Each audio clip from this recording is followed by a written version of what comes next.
I'm Denise. She's a non-fiction editor, and I'm Louise. She's a fiction editor. And together, we're the Editing Podcast. Hello again, and welcome to another episode of the Editing Podcast. So this time around, we're delighted to have a very special guest with us, the principal reviser for the recent editions of the Chicago Manual of Style, Russell Harper. Welcome, Russell. It's absolutely lovely to have you with us. It's an honor to be invited. Oh, and the reason we asked Russell if he'd come and talk to us is because there is now a new edition, the 18th to be exact. The online version of Chicago Manual of Style went live in mid-August, and the hardcover's out now too, I believe. So that's incredibly exciting. Yeah, so today we're going to chat with Russell about just some of the revisions and the decision-making process that goes into revising the manual. But first, I think it's worth addressing the fact that some of our listeners might be thinking, why are two British editors interested in an American English style guide?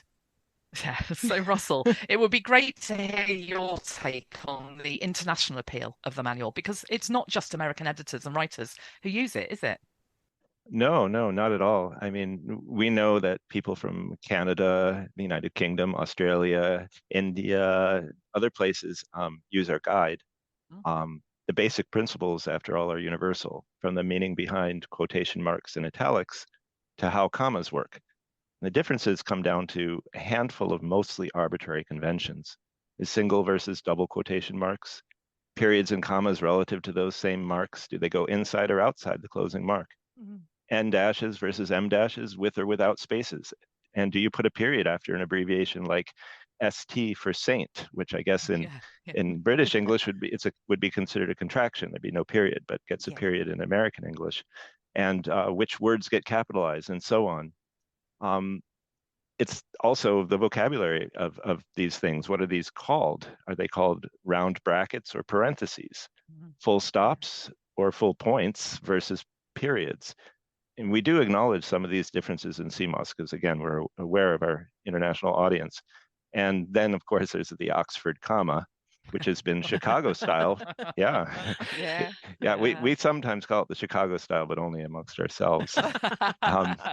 And, I guess Oxford's equivalent, I like to think of it as equivalent of the manual of style, Hart's Rules, or Hart's Rules for Compositors and Readers at the University Press Oxford, as it was originally called, that emerged in the 1890s as a printer's guide at about the same time as the precursor to CMOS was born. And that's a good example, I think, because the Oxford comma is more likely to appear today in a book published by Chicago, where there are very few exceptions, than it is in one published by Oxford. And I'm currently reading a book you may know about, Emma Smith's The Making of Shakespeare's First Folio, and that was published by the Bodleian Library in Oxford in 2015, and then again in 2023 in the second edition, which is what I'm reading. And that book doesn't use the Oxford comma. So interesting. Go ahead. Yeah, and some Oxford publications, they use a closed M rather than a spaced N dash, which is not very typically British style, but it's their style to use M's rather than N's.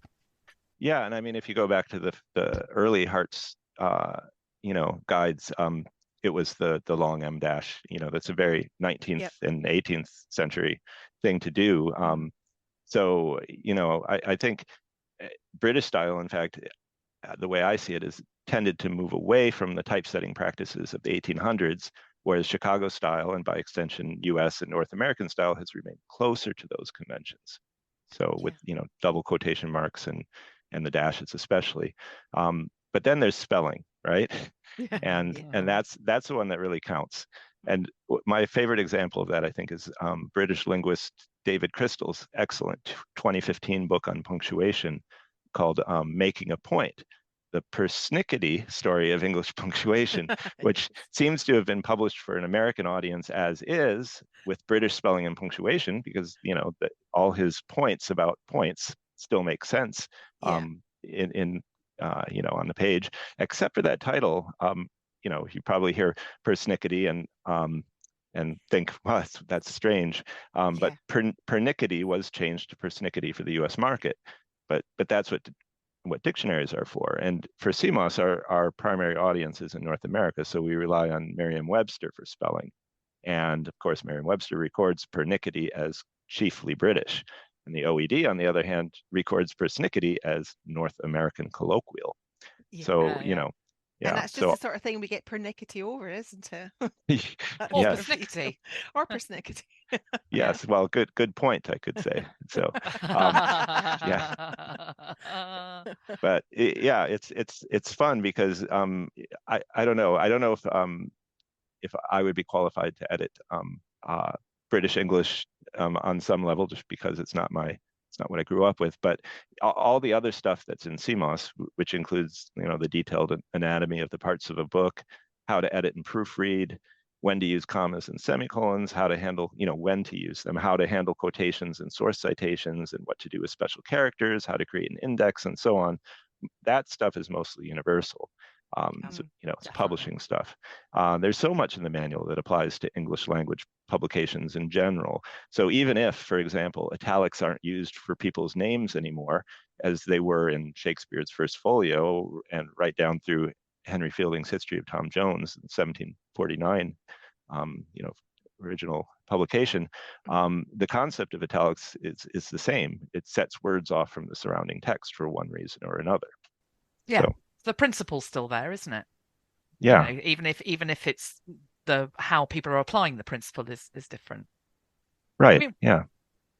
one of the things that struck me was that when we were thinking about what we wanted to talk to you about, and from an editor's point of view as well, a British editor's point of view, half my clients are American, and in Wow. that sense, it's not about the editor, but about the editor's market. And these days, your market can be anywhere, especially now where so many of us work online.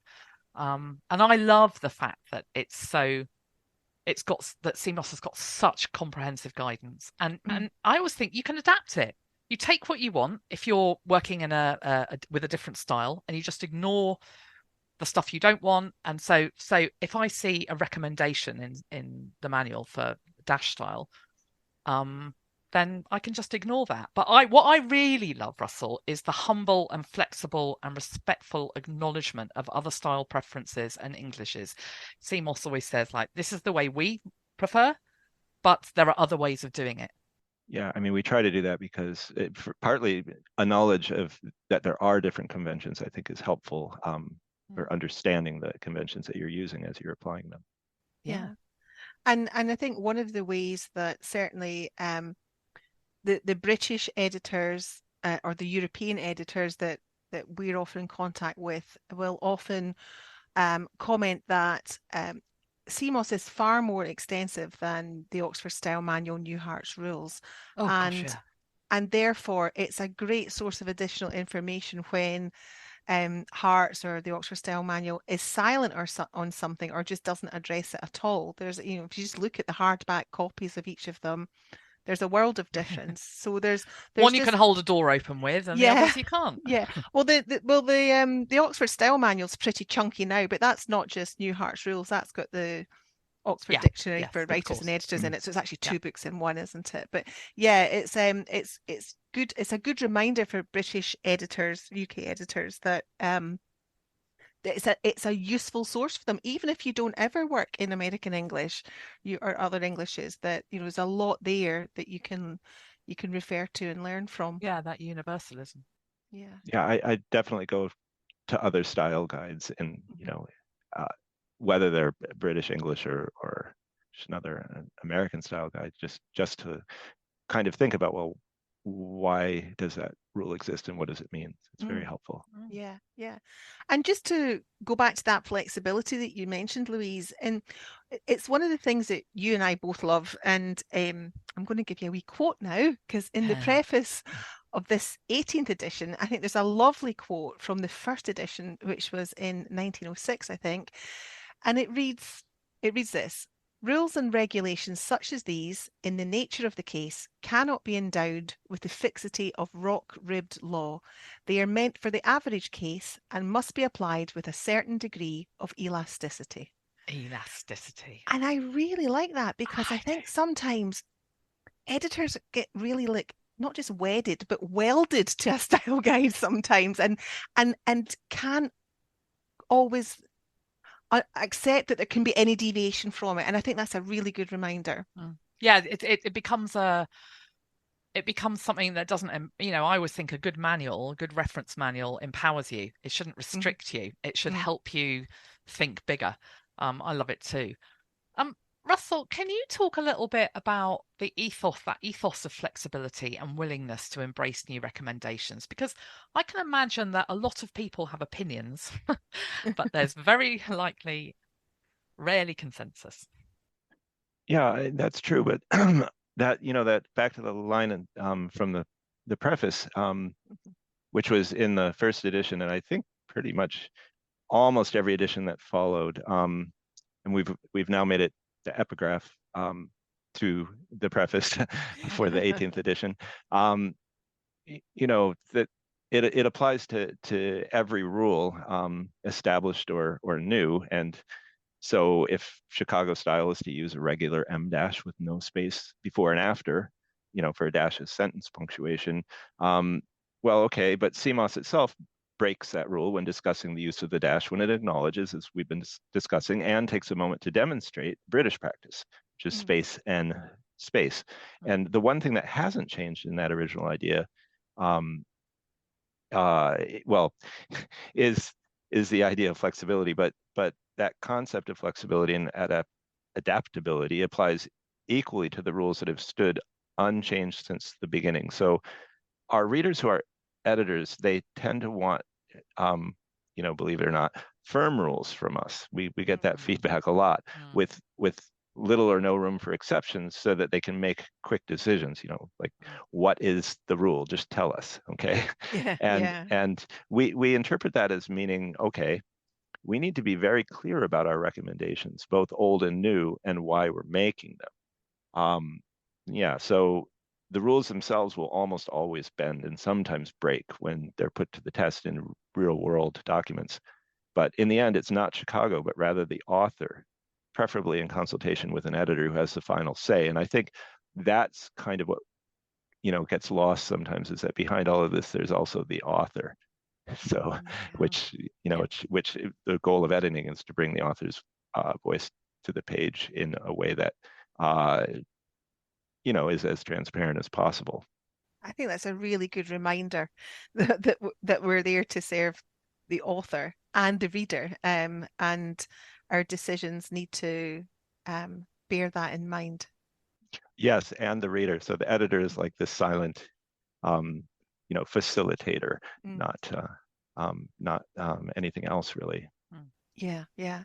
Russell, I'm sure a lot of our listeners will be wondering more broadly about the process of developing a revised edition such as CMOS 18, because it must be a massive endeavor, especially like we're saying, when there's not necessarily ever going to be a consensus about every point. So can you give us a bit of an idea of what's involved, what your role was in it? Well, yeah, we started on the latest edition about 3 years ago, or more like 3.5, because we first needed to reach out to outside advisors to get their feedback on the 17th edition.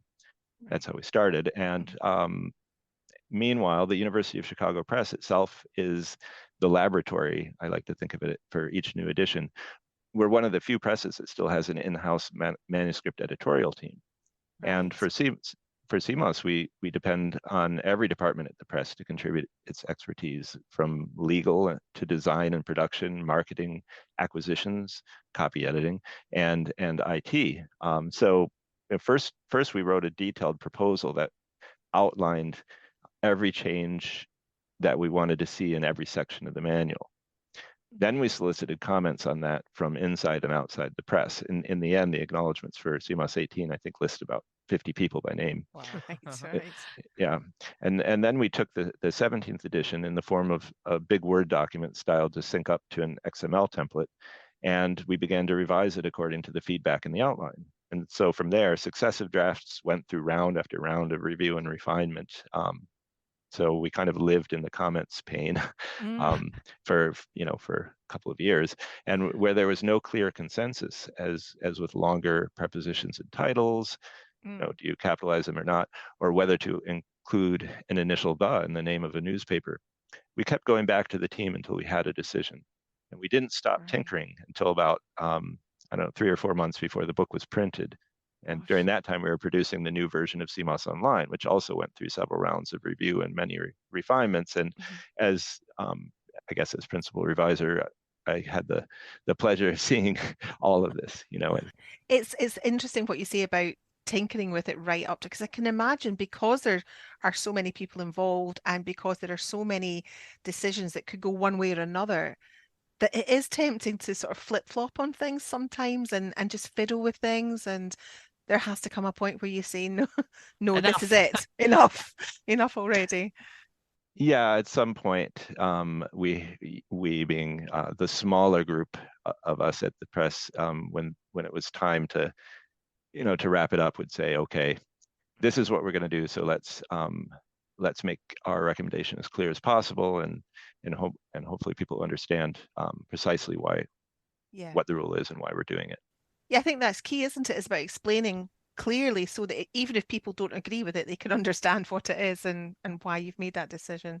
Yeah, if it's not self-evident, which I suppose some rules are more self-evident than others. So with language preferences often in flux, particularly these days, and usage changing faster than ever, do you ever reverse decisions, Russell, that you've made for previous editions? Well, outright reversals, rather than adjustments, are relatively uncommon. We're always reading everything we can and watching what other style guides are doing, just in case, and especially including what the dictionaries are up to. And when we do find that even published writing, as reflected in dictionaries and Google Ngram and other places, Google Books, that sources that presumably reflect edited prose on some level, we find that goes against Chicago style more often than not. On a certain point, we'll consider whether we need to make a change. And that was the case, as the preface to the 18th edition talks about Roman and Arabic numerals, capital R, Roman, A, Arabic, which had been, these had been capitalized that way from the first through the 11th editions of the manual, all the way up till 1969 when the 12th was published, when they were lowercase to match, I guess, Roman and italic type, which is, italic is always lowercase. Nobody thinks of italic type in terms of the word Italian or anything related to it. It's just italic. It's regular, like, bold. You don't capitalize bold, so it's italic. And so then by extension, Roman type, which means not italic, it would be odd to have the opposites, one capital, one lowercase. So those have been lowercase for forever. And I suppose the editors of the 12th edition said, okay, Roman and Arabic numerals, that's similar. They're not really literally Roman anymore, or Arabic. They're used in English language context. That's how we're talking about it. And yes, they have Roman and Arabic antecedents. So let's go ahead and lowercase those. Well, that didn't work out because nobody else did that. Nobody. Well, I suppose some people did following Chicago. So that was an example of an editorial principle: use lowercase for adjectives derived from proper nouns, but not literally, or at least not strongly related to those nouns. But again, it didn't match up all that well with real world usage. So we decided that we could kind of delegate this work to the dictionaries. So Merriam-Webster, like the OED, frequently updated dictionary that records the latest usage, but in the case of Merriam-Webster for North America, was going to be more authoritative here than we were in many cases. So, for example, it's diesel engine with a lowercase d, in spite of being named after Rudolf Diesel. And, that worked with Chicago style for a long time. But Bunsen burner, which I don't think is in the manual, but that's a capital B after Robert Bunsen. I mean, why in the world is there a difference there?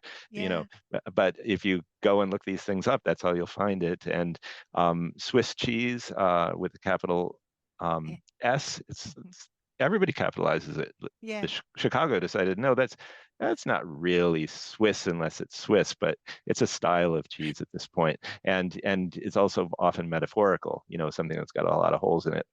Looks like Swiss cheese. Okay, but you'll find it's capital out there in the world. Whereas French fries, my favorite example, because it's basically split out there.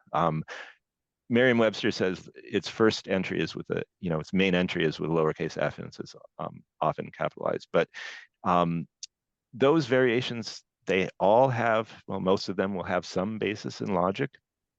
French fries aren't actually French, but all you really need to know is how those terms are usually capitalized or not in published prose, where these things tend to be rather consistent, as if there's a kind of collective instinct for them.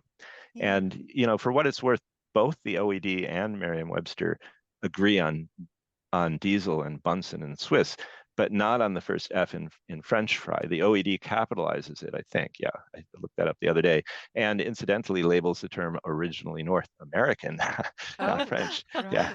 And we could point to that if we wanted to bolster our preference for the lowercase f, as in not literally French. But again, we defer to Merriam-Webster for most such terms now. So that those are adjustments. I wouldn't say they're in individual cases, reversals. But that's kind of how we look at it. Yeah, it's fascinating how you can have a guide, but out in the real world, it's like you say, it's almost a collective decision to go in the other direction, and it's kind of like, you can't always fight against that. Have to pick your battles. Pick your battles. Yeah. True. So, Russell, talking of capitalization, one of the things that struck us is the guidance on capitalizing a person's identity-based adjectives. Now, we think it's a lovely example of style that uses editorial logic, but it also puts people first. So could you explain what the manual's recommendation is and how you came to that decision? Well, first I'll say that, many publishers have decided in recent years to capitalize the adjective black to refer to people. And we, Chicago now, states that pretty much as a preference, although we still ultimately leave the decision up to the author because it can be very personal. Yeah. And that was in response to advocacy that goes back decades or even more than a century if you really look into it. And Merriam-Webster now lists that sense with a capital B first, for people, and it labels the lowercase version as less common. Same thing for indigenous. But white, on the other hand, is listed the other way around, lowercase first or less commonly capitalized.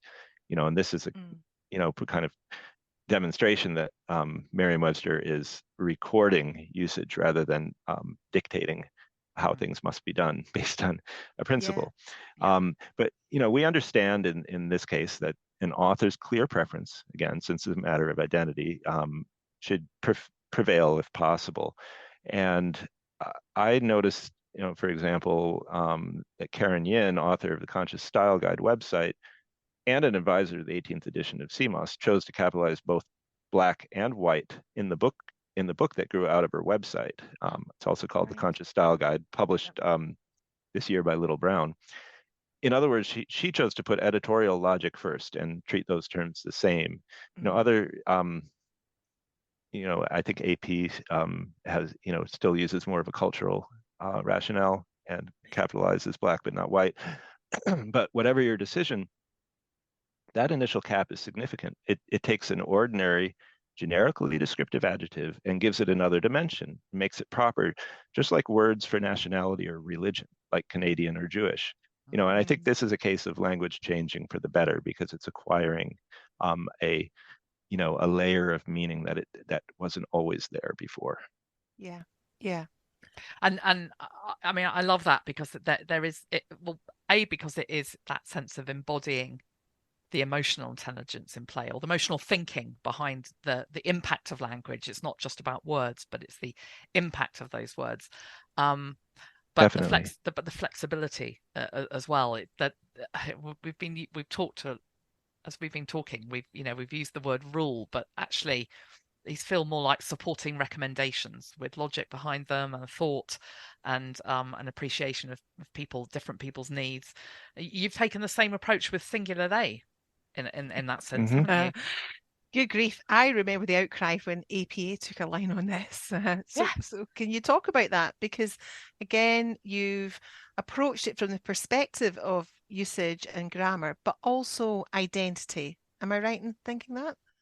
Well, yeah, I mean, this one has been a long time coming.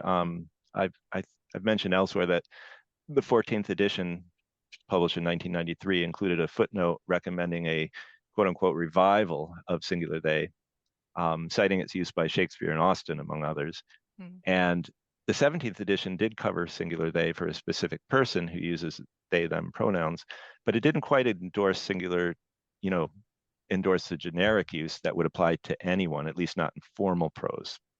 But now we do endorse it, specifying scenarios where singular they can be most helpful, as when paired with an indefinite pronoun, someone forgot their lunch, someone is. Yeah. So there's not a mismatch there, it's there being used in the singular. Or when it's important to protect a person's privacy. But if you look at AMA manual medical style, that's in there too.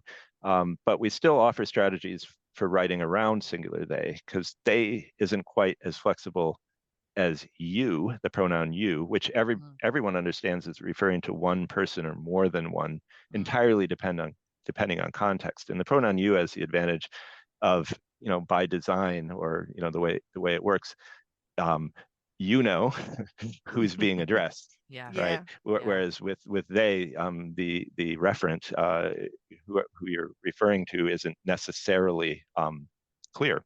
It requires more context in most cases. But you wasn't always used as it is today. There's a long history there, as there is for singular they. So that's the grammar angle. But you're right, it does overlap with inclusive language and identity. And chapter 5 now also discusses person first versus identity first language, and how to navigate the concept of identity in a way that's not only inclusive but meaningful. So yeah, that was an interesting, it's been fun to follow these things from like the grammar perspective, for one thing. It's just a perfect example of, how language changes and evolves, and that whole concept of it depends on context sometimes as well. Right. So can we talk about fiction? Because something I got particularly excited about is the improved coverage for fiction, although it's relevant for you, isn't it, Denise? Because you edit creative nonfiction too. So Russell, what was sort of the driving factor behind developing this guidance, and how did you decide what to include? Well, we've been aware, we at the press have been aware for a long time that publishers and editors of fiction used Chicago, especially for book publishing. So when Carol Saller came up with the idea a few years ago of adding new content to the blog Shop Talk on the subject, Fiction Plus was born. And we knew that the Chicago Manual of Style as a book already provided the model for a novel. At least that's how I like to think of it, because you could say a novel is a book that's a creative application of the same conventions used for nonfiction books, and often in a more simplified way, without tables and figures and appendixes and source citations and all that. But you might have any of those things in a novel. So that was great, but it was first and foremost, it was the vocabulary of fiction writing that was missing. And there were things like praise pages in a book, and whether semicolons or parentheses are suitable for fictional dialogue. Semicolons can be, in quoted dialogue if they suit an author's style, but parentheses should probably be confined to narrative prose. This isn't, Jane Austen's time anymore. I think I like parentheses in in dialogue, but I realize that they're not really that suitable. I like them I like them, the semicolons in dialogue too, but some people get their knickers in a knot over it. Still. Yeah. Yeah. And we, so when Carol and I were working on the Fiction Plus stuff, we were doing a lot of research and reading around and coming up with examples and figuring out what to we would write about. And the semicolon thing, I mean, now it's just an aside in the manual in the 18th edition that just, reminds editors to be careful because some authors may object to semicolons in dialogue. But she and I have now written dozens of posts on everything from punctuation and formatting of dialogue to how to edit blurbs, and terms like dialogue tag or speaker tag are now in the manual. That's a first, and we just wanted to make what the germ was there all along, but we wanted to make that explicit, and a lot of the Fiction Plus content made it in one way or another into the manual, but readers can still go to Fiction Plus for things that didn't.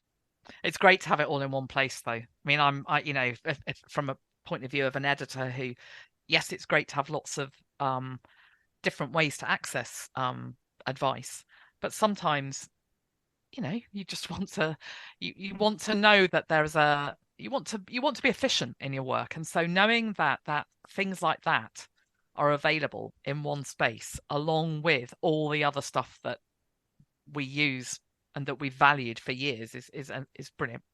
Thank you. Yeah, thank you. And we're very happy about it, but the challenge for the manual is always to try to distill things into the pithiest form, because there are more than 2,000 numbered paragraphs that each treating a somewhat slightly different aspect of things. So there's a lot to include.